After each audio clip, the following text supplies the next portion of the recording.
தமிழ்நாடு தௌஹீத் ஜமாத் கடலூர் தெற்கு மாவட்ட பொதுக்குழு இன்றைய தினம் நடந்து கொண்டிருக்கிறது.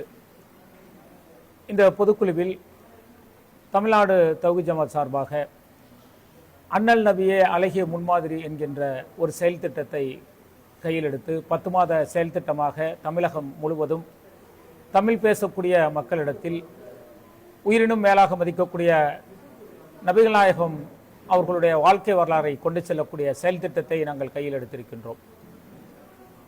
அதே நேரத்தில் தற்போது நடந்து முடிந்திருக்கக்கூடிய சட்டசபை தேர்தல் இன்றைக்கு ஜனநாயகத்தையே கேள்விக்குறியாக மாற்றியிருக்கிறது. தமிழகத்தில் பழம்பெரும் கட்சிகளில் இருந்து நேற்று கட்சி தொடங்கியவர்கள் வரை வாக்குகளை வாங்குவதற்கு பல்லாயிரக்கணக்கான கோடி ரூபாய் செலவழித்திருக்கிறார்கள். ஒவ்வொரு வாக்குகளுக்கும் 500 ரூபாயிலிருந்து 2500 ரூபாய் வரை வாக்கு வாங்குவதற்கு பணம் கொடுத்திருக்கிறார்கள். கோவை போன்ற மாநகரங்களில் பல்வேறு பரிசு பொருட்களை அனைத்து கட்சிகளும் கொடுத்திருக்கிறார்கள். அப்ப இன்றைக்கு ஜனநாயகம் என்பது பணநாயகமாக மாறி இன்றைக்கு தேர்தலே கேள்விக்குறியாக மாறி இருக்கக்கூடிய நிலையை நம்மால் பார்க்க முடிகிறது. அப்ப தேர்தல் கமிஷன் என்பது ஒட்டுமொத்தமாக இன்றைக்கு கண்காணிப்பில் மிகப்பெரிய தவறிழைத்திருக்கிறது என்பதை நம்மால் பார்க்க முடிகிறது. ஒரு நாட்டில் சரியான ஆட்சி அமைய வேண்டும் என்று சொன்னால் யார் ஆட்சி அமைக்கக்கூடியவர்கள், யார் நல்லாட்சி தருவார்கள் என்பதை சிந்தித்து வாக்களிக்க வேண்டிய தருணம் மாறி இன்றைக்கு யார் பணம் கொடுக்கிறார்களோ அவர்களுக்கு வாக்களிக்க வேண்டும் என்ற நிலை மாறி இருப்பது வருந்தத்தக்க ஒரு நிகழ்வாக இருக்கிறது.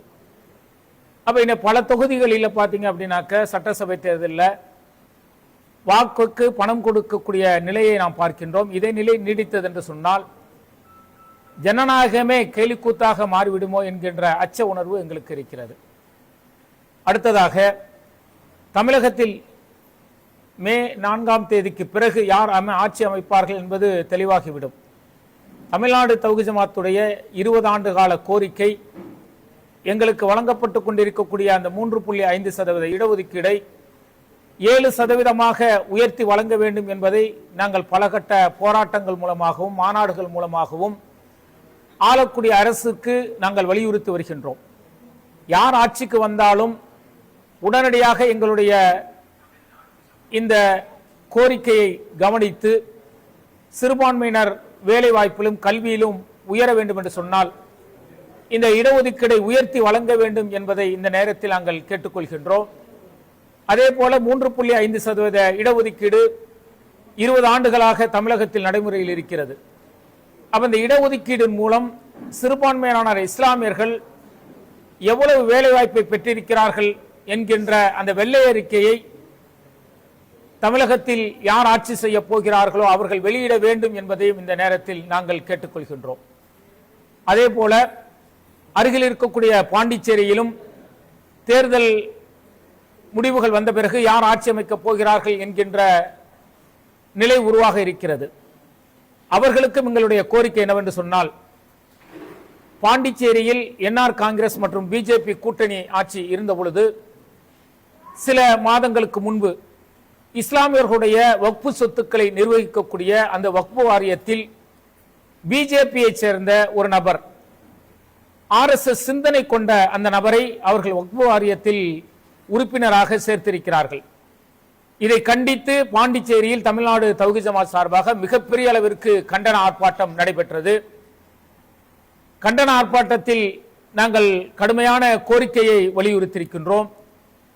தேர்தல் முடிந்த பிறகு யார் ஆட்சிக்கு வந்தாலும் உடனடியாக அந்த வக்ஃபு உறுப்பினராக இருக்கக்கூடிய RSS சிந்தனை கொண்ட ஒரு நபரை உடனடியாக நீக்க வேண்டும். அப்படி நீக்கவில்லை என்று சொன்னால் இந்த போராட்டம் மிகப்பெரிய போராட்டமாக பாண்டிச்சேரி மட்டுமல்லாமல் தமிழகத்திலும் இது மிகப்பெரிய அளவிற்கு போராட்டமாக மாறும்.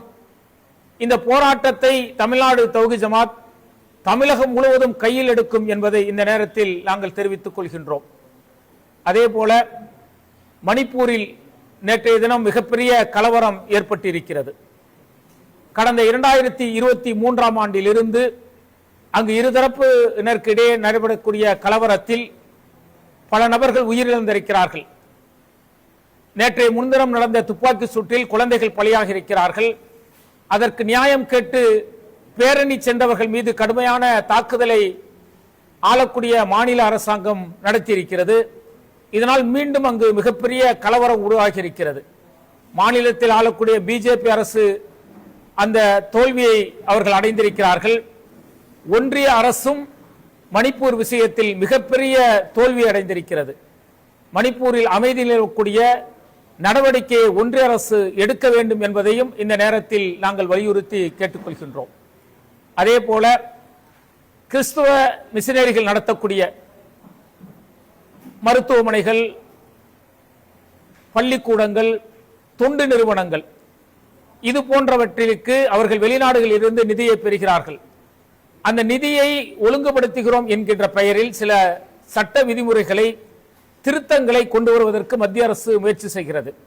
எப்படி வக்ஃபு திருத்தத்தில் திருத்தங்கள் செய்து இஸ்லாமியோட சொத்துக்களை அபகரிப்பதற்கு ஒன்றிய அரசு முயற்சி செய்ததோ, அதுபோல கிறிஸ்தவ மிஷனரிகளுக்கு, என்ஜிஓக்களுக்கு வெளிநாடுகளில் இருந்து வரக்கூடிய அந்த நன்கொடைகளை திருத்தம் என்கின்ற பெயரில் அந்த என்ஜிஓ நிறுவனங்கள் தங்களுடைய பதிவை புதுப்பிக்கவில்லை என்று சொன்னால் அவர்களுடைய சொத்துக்களை பறிமுதல் செய்யக்கூடிய திருத்தங்களை இந்த சட்டத்தின் வழியாக ஒன்றிய அரசு கொண்டு வர இருக்கிறது.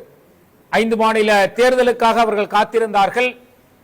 அந்த சட்ட திருத்தத்தை கொண்டு வந்தார்கள் என்று சொன்னால் கிறிஸ்தவ வாக்குகளை பிஜேபி இழக்கும் என்பதால் அவர்கள் இந்த தேர்தல் முடிவுகள் வந்த பிறகு அதை நடைமுறைப்படுத்துவதற்கு அவர்கள் தயாராக இருக்கிறார்கள்.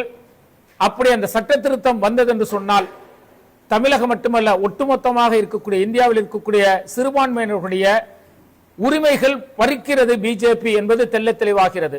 ஏற்கனவே இஸ்லாமியருடைய சொத்துக்களை பறிப்பதற்கு வக்ஃபு திருத்த சட்டம் என்கின்ற பெயரில் பல அநியாயங்களை ஒன்றிய அரசு செய்திருக்கிறது. இப்போது கிறிஸ்தவ மிஷனரிகளை கை வைக்கிறது. இப்படி ஒட்டுமொத்தமாக சிறுபான்மையினர் ஒடுக்கக்கூடிய, அடக்கக்கூடிய செயல்பாடுகளை ஒன்றிய அரசு எடுத்துக்கொண்டிருக்கிறது.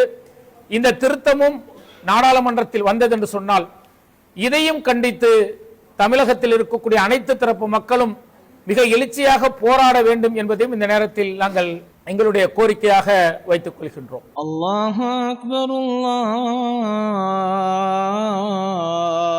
அக்பர்.